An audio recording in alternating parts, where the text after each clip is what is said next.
नमस्ते दोस्तों, welcome to all about movies with Dikshant. सूडल के पिछले एपिसोड में सकरई को पता चला कि चेलप्पा कोई असुर नहीं बल्कि उन लड़कियों के देवता और उनके पिता थे। पर जब उसने ये जानने की कोशिश की कि चेलप्पा की मौत की रात उनके घर में क्या हुआ था, तो किसी ने कोई जवाब नहीं दिया। इस बात का जवाब मुथु के पास था, मगर जवाब मिलने से पहले ही उन लड़कियों को वापस उनके सेल में ले जाया जाने लगा। सकरई को सब कुछ गलत लग रहा था, क्योंकि ना तो वो चेलप्पा को समझ पाया था और ना ही उन लड़कियों को बचा पा रहा था। आखिर वो असली असुर कौन है, ये अब तक उसे समझ नहीं आया, मगर वो इतना समझ गया कि एक बहुत बड़ा ह्यूमन ट्रैफिकिंग नेटवर्क चलाया जा रहा है और ये नेटवर्क चलाने वाले लोगों ने ही चेलप्पा को इस केस से हटाने के लिए उन्हें जान से मारा है। इस बीच धामू को पता चला कि चेलप्पा का बेटा होने के बावजूद जो सच उसने मालती को बताया, वो सच सुंदर 10 साल पहले ही जान चुका था, क्योंकि वो समझ गया था कि धामू चेलप्पा को अपना भगवान मानता है और उन्हीं के जैसा बनना चाहता है। उसने चेलप्पा के अफेयर की अफवाह सुनी थी और धामू के आने से उसका शक यकीन में बदल गया था। वो ये सुनकर हैरान हो गया कि धामू ने कभी चेलप्पा को बताया ही नहीं था कि वो उनका बेटा है, क्योंकि जिस परिवार ने उसे अपनाकर परिवार का हिस्सा बनाया, उसी परिवार को धामू कभी तोड़ना नहीं चाहता था। सकरई को पता चला कि चेलप्पा सालों से तस्करी के ही इस केस पर काम कर रहे थे,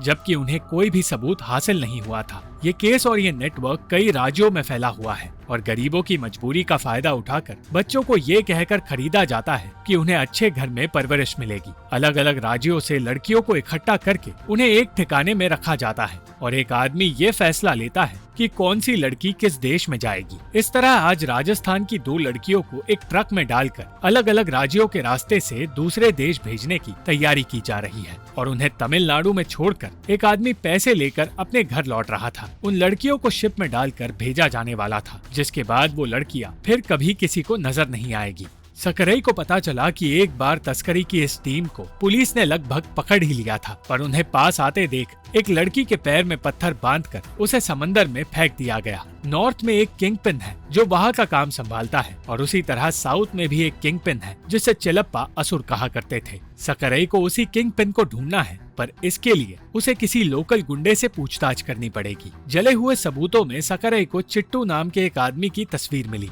जिसे पहले ह्यूमन ट्रैफिकिंग के केस में गिरफ्तार किया गया था, मगर सबूत न होने की वजह से उसे बरी कर दिया गया। बिना वक्त गवाए सकरई चिट्टू से पूछताछ करने निकल पड़ा, जो कि एक मेले में अपनी पत्नी और अपने बेटे के साथ वक्त बिता रहा था। चिट्टू समझ गया कि पुलिस उसे ढूंढते हुए वहां आ पहुंची है, मगर वो सकरई से बच नहीं पाया। चिट्टू के बेटे से उसके पिता का सच छुपाकर सकरई ने उससे अकेले में पूछताछ की और उसे पता चला कि 2 लड़कियों को अगले दिन शिप के जरिए गायब किया जाने वाला है और पुलिस को किसी भी हाल में उन लड़कियों को बचाना होगा। डीआईजी को उसने बताया कि वो 2 लड़कियां इस केस को सुलझाने में उनकी मदद कर सकती है और एक सबूत बन सकती है, पर डीआईजी सपोर्ट करने के लिए तैयार नहीं था, क्योंकि अगले दिन त्योहार में असुर वध होगा और पुलिस को भीड़ संभालने का काम दिया जाएगा। ये जानकर कि उसे कोई फोर्स नहीं मिलेगी, सकरई ने फर्नांडिस से मदद मांगी और दूसरी ओर 8 लड़कियां नंदिनी को अपना दुश्मन समझने लगी, क्योंकि वो गद्दारी करके उन्हें सकरई के सामने ले गई।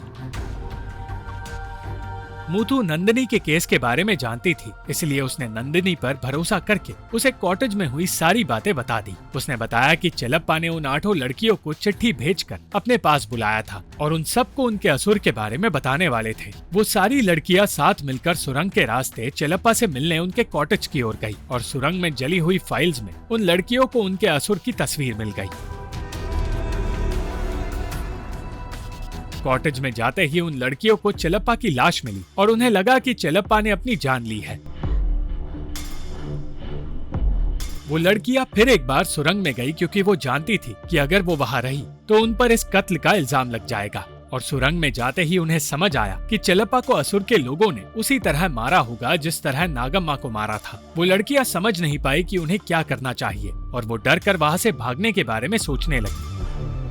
पर मुथु जानती थी कि अगर वो वहाँ से चली गई तो इस केस को सुसाइड बताकर केस क्लोज कर दिया जाएगा। वो सरेंडर करके इस केस को मर्डर केस बनाना चाहती थी, ताकि तहकीकात करके पुलिस असली कातिल को ढूंढ पाए, पर बाकी की लड़कियां ऐसा करने के लिए तैयार नहीं थी। वो सब वहाँ से चली गई, पर सिर्फ मुथु लौट कर आई और कॉटेज में आकर उसने चेलप्पा के हाथ से गन ली, उन्हें अलविदा कहा और अलमारी में जाकर बैठ गई।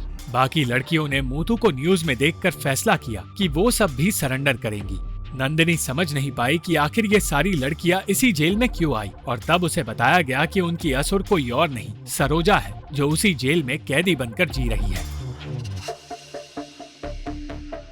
सरोजा साउथ की किंगपिन है, जो इन्हीं 8 लड़कियों की भी तस्करी करने वाली थी, और आज उसी को मारने के लिए वो लड़कियां इस जेल में आई है। Thank you for watching this video. अगर आपको ये वीडियो पसंद आई तो इस वीडियो को लाइक, शेयर और इस वीडियो पर कमेंट जरूर करें, और इस चैनल को सब्सक्राइब करना मत भूलना।